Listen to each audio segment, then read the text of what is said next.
अपने गुरुजनों को, जिसको हम गुरु मानते हो, भले वो हमें ना पढ़ाते हों, तो उन्हें भी उतना ही प्यार, उन्हें भी उतना ही सम्मान देना चाहिए हर दिन।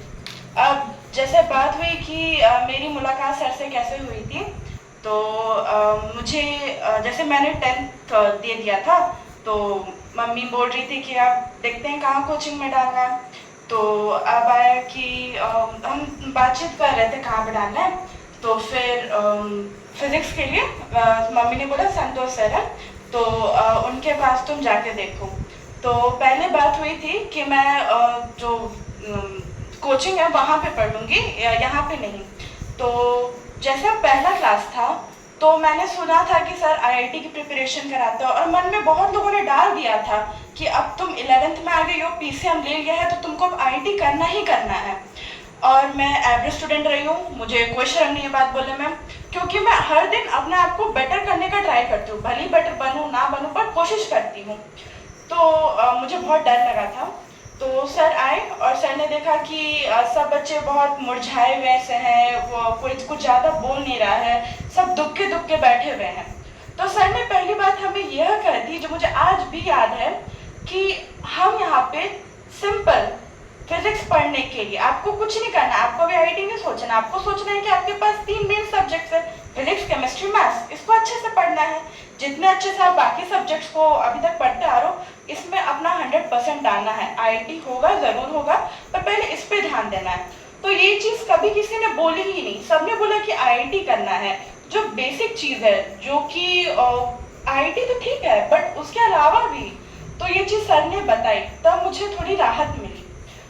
उसके बाद पहला दिन जो क्लास था वो बहुत अच्छा गया, और दूसरे दिन मुझे सर से झूठ नहीं बोलूँगी, मुझे लगा कि सर नॉर्मल टीचर ही हैं, मतलब जैसे मैंने मिला था तो मुझे ठीक लगा था।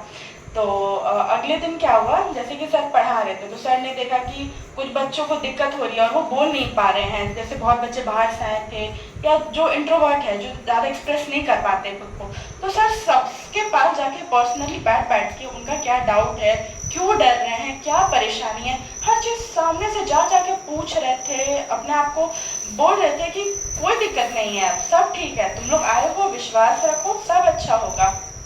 तो ये चीज़ था।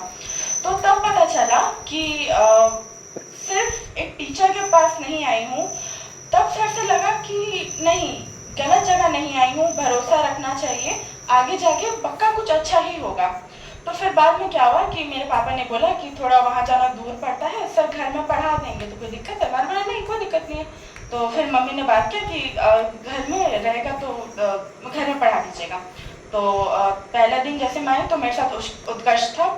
तो सर से घर में पढ़ के बिल्कुल ऐसा लगा कि जैसे कि अपने बच्चे की तरह वो चीज़ों को समझा रहे थे। ऐसा लग ही नहीं रहा था कि वो टीचर सामने बैठा है, खुद वो पिता जो बैठते हैं, अपने बच्चों को डांटते हैं, समझाते हैं, मतलब उनसे कुछ अलग नहीं लगा। ठीक है, तो सर सिर्फ एक फिजिक्स टीचर नहीं है मेरे लिए, सर एक पिता के समान है।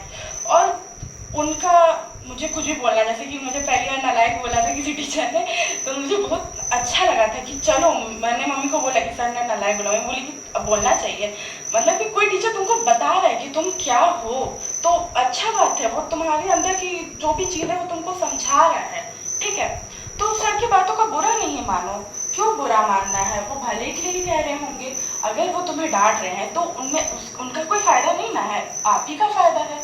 ठीक है, तो बस मैं इतना कहना चाहूँगी कि सर के लिए हमारा रिस्पेक्ट, हमारा प्यार, हमारा जो भी इमोशंस है वो हमेशा बना रहेगा, ना ही सिर्फ 2 साल के लिए या फिर 1.5 साल के लिए, हमेशा के लिए। जहाँ भी हम जाएं, जो भी करें, तो सर को कभी नहीं भूलेंगे, क्योंकि उस इंसान का इस जर्नी में बहुत बड़ा रोल है। ये सबको एक्सेप्ट करना चाहिए, क्योंकि यही सच है। धन्यवाद सर।